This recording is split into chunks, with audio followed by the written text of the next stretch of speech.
ನಮಸ್ಕಾರ ಗ್ರಾಹಕರೇ.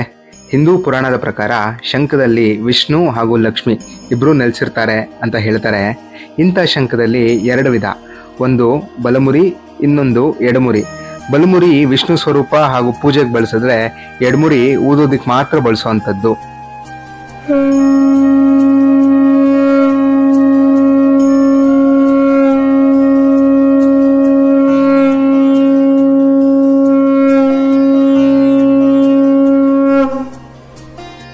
ಇದಲ್ಲದೆ ಲಕ್ಷ್ಮೀ ಸ್ವರೂಪವಾದ ಗೋಮತಿ ಚಕ್ರ, ರಾಜ ಕವಡೆ, ಮೋತಿ ಶಂಕು, ಲಕ್ಷ್ಮೀ ಕವಡೆ ಇವೆಲ್ಲವೂ ನಿಮ್ಮ RV ಭದ್ರಯ್ಯ ಸಮಸ್ತ ಪೂಜಾ ಭಂಡಾರ, ಭಾರತ್ ನಗರ ಹಾಗೂ ಜಯನಗರ 4th ಬ್ಲಾಕ್ ಎರಡೂ ಕಡೆ ಲಭ್ಯವಿದೆ.